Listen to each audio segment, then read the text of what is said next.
मेरे प्यारे दोस्तों, आप सभी का इस एलिगेंट लर्नर में हार्दिक स्वागत है। आज जो हम चैप्टर पढ़ने वाले हैं उस चैप्टर का नाम है chemical reaction and their equation. जी हाँ, chemical reaction and their equation. तो चैप्टर स्टार्ट करने से पहले हम इनके नाम का मतलब समझ लेते हैं। आखिर केमिकल रिएक्शन और केमिकल इक्वेशन से आप क्या समझते हैं। ठीक, केमिकल रिएक्शन को समझने से पहले हम केमिकल इक्वेशन के बारे में जानते हैं। केमिकल इक्वेशन और केमिकल रिएक्शन, तो केमिकल रिएक्शन को किस तरीके से लिखा जाए, उस तरीके को लिखने के तरीके को हम बोलते हैं केमिकल इक्वेशन। जी हाँ, केमिकल रिएक्शन को किस तरीके से रिप्रेजेंट किया जाए, राइट किया जाए, किस तरीके से सिंबॉलिक तरीके से राइट किया जाए, उस सिंबॉलिक तरीके को हम बोलते हैं केमिकल इक्वेशन। ठीक है, तो अब हम जान लेते हैं कि आखिर केमिकल रिएक्शन होती क्या है। आखिर केमिकल रिएक्शन होती क्या है, जैसे कि आप एक सब्सटेंस लो या दो लो या तीन लो या चार लो, ठीक है, उनसे एक नया सब्सटेंस बन जाए, एक नए पदार्थ का फॉर्म हो जाए, एक न्यू सब्सटेंस का फॉर्म हो जाए, एक नए प्राणी का फॉर्म हो जाए और जिसकी प्रॉपर्टीज़ एंटायरली डिफरेंट होना चाहिए जिससे वो बनाया है, जिससे वो बना है उससे उसकी प्रॉपर्टी पूरी तरीके से अलग होना चाहिए। जी हाँ, उसकी प्रॉपर्टी पूरी तरीके से अलग होना चाहिए। अब यहाँ पर हम सब्सटेंस बोल रहे हैं, हालांकि हम मॉलिक्यूल्स, कंपाउंड, एलिमेंट भी बोल सकते हैं, लेकिन तीन चीज़ें हम बोलेंगे। ठीक है, तो उस तीन चीज़ की वजह से हम एक ही चीज़ बोलते थे, क्या, सब्सटेंस। और सब्सटेंस में ये तीनों कंसीडर हो जाती हैं, तो इसलिए हम सब्सटेंस का यूज़ करते हैं। आइए डेफिनेशन देख लेते हैं। It is a process in which one और two substance form the new substance. ये एक ऐसी प्रोसेस है जिसमें एक या दो सब्सटेंस किसी नए सब्सटेंस की फॉर्मेशन कर लेते हैं। उनको हम क्या कहते हैं, जी हाँ, उसको हम केमिकल रिएक्शन कहते हैं। जी हाँ, आप एक लाइन पढ़ रहे होंगे, it can not be reversed by the physical method. जी हाँ, केमिकल रिएक्शन को हम फिजिकल मेथड से रिवर्स नहीं कर सकते। आपने फिजिकल मेथड्स क्लास 9th में मैटर इन अवर सराउंडिंग में पढ़े होंगे। फिजिकल मेथड किस तरीके से हम आइस, जैसे कि आइस हमारा वाटर में चला गया, ठीक है, अब उसको वाटर से हमें आइस को किस तरीके से कन्वर्ट करना है, फिजिकल मेथड का यूज़ करके।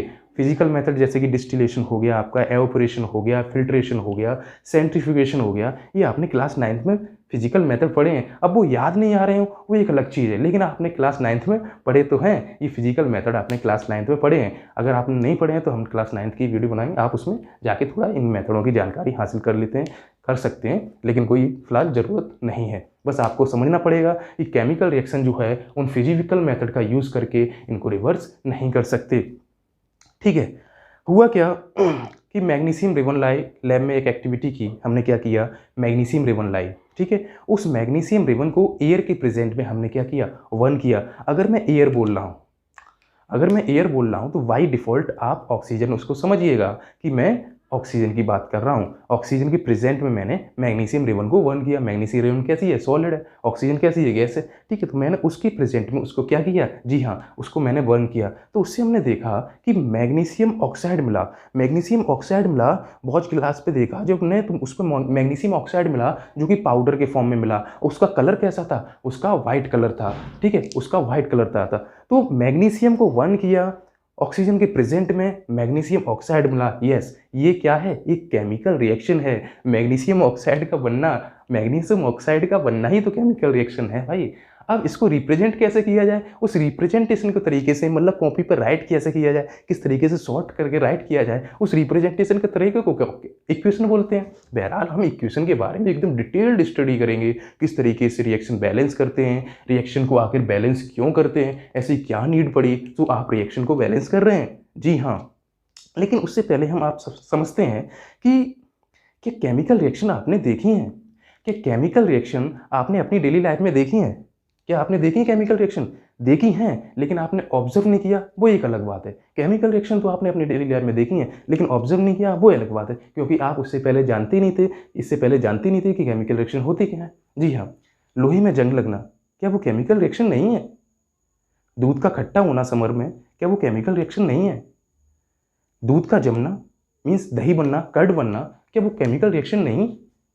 प्रोसेस ऑफ रेस्पिरेशन, ऑक्सीजन को लेना, इनहेल करना और CO2 को एक्सहेल करना, क्या वो केमिकल रिएक्शन नहीं है। या आपका डाइजेशन ऑफ फूड, फूड का डाइजेस्ट होना, क्या वो केमिकल रिएक्शन नहीं है। तो आंसर है ये सभी केमिकल रिएक्शन है। बर्निंग ऑफ फ्यूल, फ्यूल का जलना, क्या वो केमिकल रिएक्शन नहीं है। क्या मैं आपसे पूछूं, क्या आप इन सभी को कोई आपके पास ऐसा कोई फिजिकल मेथड है जिससे कि आप दही से दूध बना दो, है क्या आपके पास? या खट्टा दूध हो जाए उसको नॉर्मल, आप नॉर्मल बना दो, है कोई प्रोसेस आपके पास?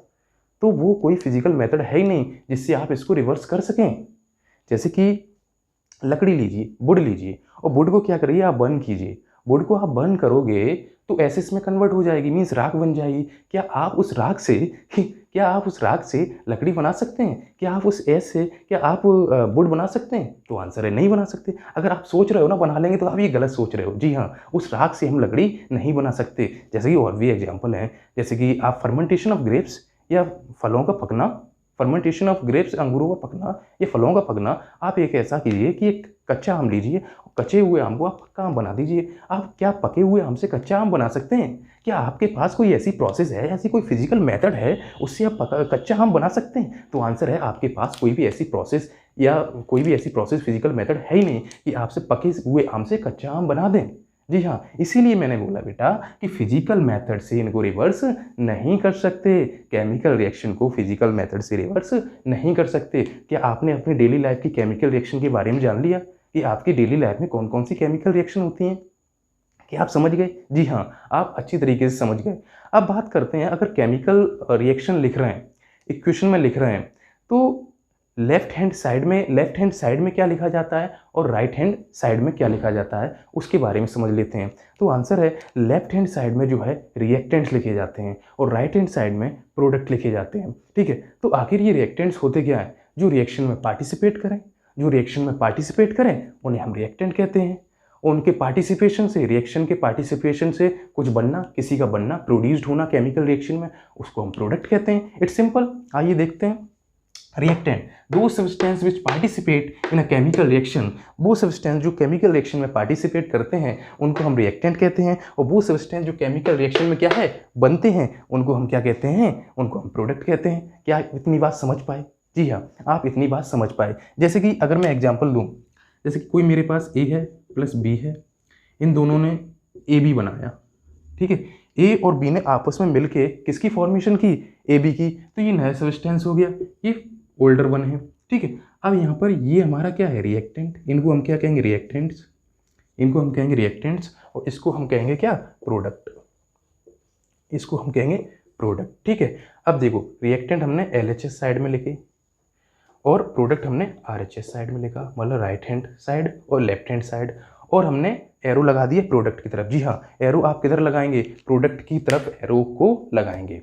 ठीक है, क्या आप समझ पाए कि किस तरीके से रिएक्टेंट्स और प्रोडक्ट को डिफाइन किया गया है, या किस तरीके से एक ये इक्वेशन में लिखे जाते हैं? जी हाँ, इसी तरीके से लिखे जाते हैं। अगर मान लो आप C जोड़ दो तो यहाँ एक और बना दो, BC बना दो। ठीक है, कहने का मतलब ये है, लेफ्ट हैंड साइड में आप जितने भी रिएक्टेंट लिखोगे, रिएक्टेंट मतलब और सब्सटेंस ही तो है भाई, सब्सटेंस ही तो लिखे जा रहे हैं, जितने भी चीज़ें लिखोगे सब प्लस साइन के साथ लिखोगे। जी हाँ, माइनस साइन मत लगा देना। ठीक है, माइनस साइन मत लगा देना, सब प्लस साइन के साथ लिखोगे, ऐड करके लिखोगे, और जो भी प्रोडक्ट में जो भी तुम्हारा फॉर्मेशन होगा उसको भी आप प्लस साइन के साथ ही लिखोगे। जैसे कि कुछ देर पहले हमने मैग्नीशियम रिबन को ईयर में बर्न किया था, तो उसको किस तरीके से राइट कर लेते हैं, आइए देखते हैं। मैग्नीशियम का सिंबल होता है Mg।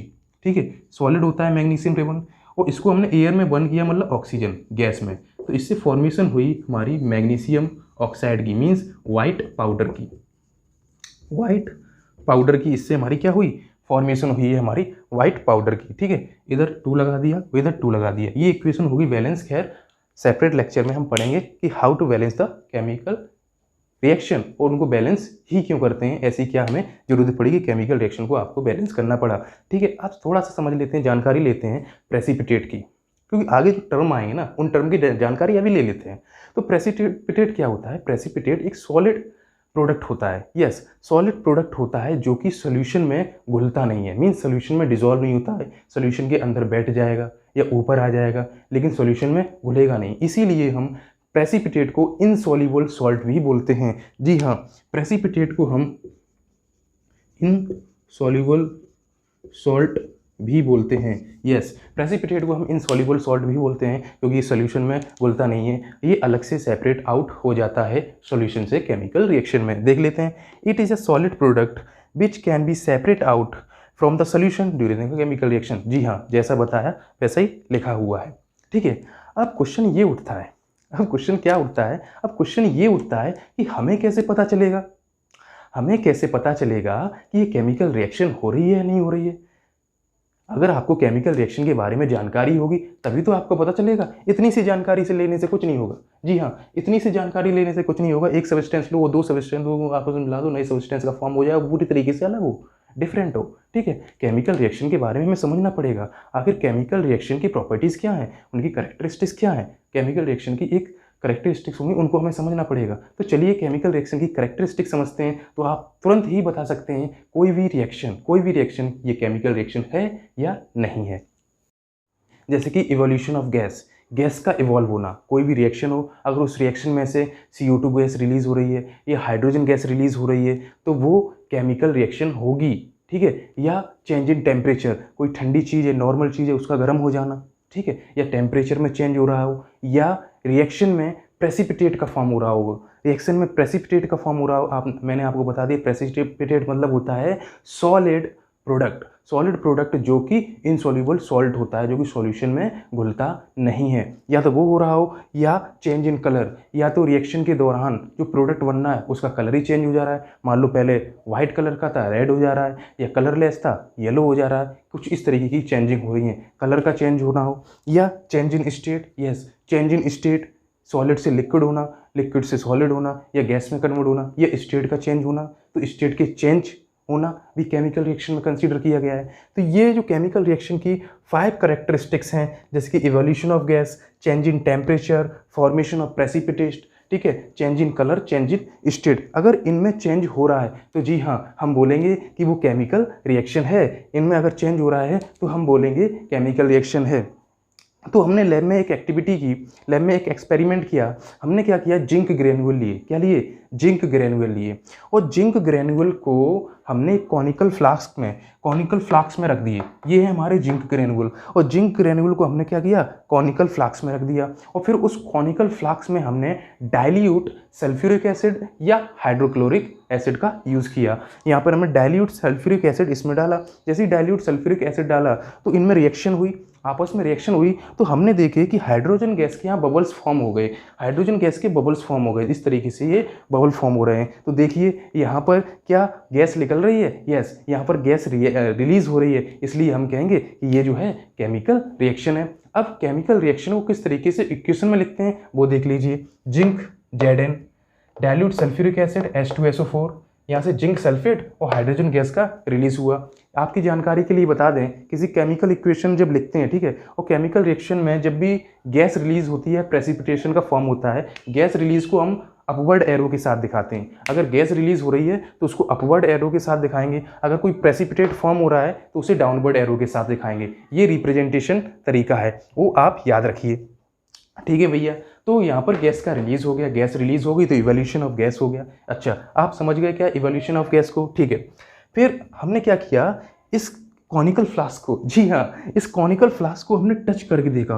अरे इसमें बड़ी गर्माहट थी। जब हमने इसको टच करके देखा तो ये थोड़ा सा हॉट था। ठीक है, जब टच करके देखा तो हॉट था, लेकिन जब हमने इसको, जब जिंक ग्रेनुअल या डाइल्यूट सल्फ्यूरिक एसिड को यूज़ किया था, जब इतने हॉट नहीं थे, लेकिन आफ्टर द रिएक्शन ये कॉनिकल फ्लास्क क्या हो गया, हॉट हो गया। इसका मतलब हमें चेंज इन टेम्परेचर भी देखने को मिला कि टेम्परेचर में किस तरीके से चेंज आया। तो इसीलिए यही रिएक्शन हम यूज़ कर सकते हैं किस में, चेंज इन टेम्परेचर में यूज़ कर सकते हैं। किस तरीके से रिएक्शन, मतलब रिएक्शन के बाद गर्माहट हुई, मतलब चेंज आया, हॉटनेस बढ़ी। ठीक है, अब बात आते हैं फॉर्मेशन ऑफ प्रेसिपिटेट। तो उसी तरीके से फॉर्मेशन ऑफ प्रेसिपिटेट के हमने क्या किया, हमने पोटेशियम आयोडाइड लिया, और पोटेशियम आयोडाइड को हमने लेड नाइट्रेट में मिक्स किया। तो हमें देखने को मिला कि लेड आयोडाइड जो भी फॉर्म हुआ है, क्या फॉर्म हुआ है, लेड आयोडाइड जो भी फॉर्म हुआ है, जब इन दोनों को मिक्स किया तो हमने देखा कि लेड आयोडाइड जो है वो नीचे की तरफ बैठ गया है।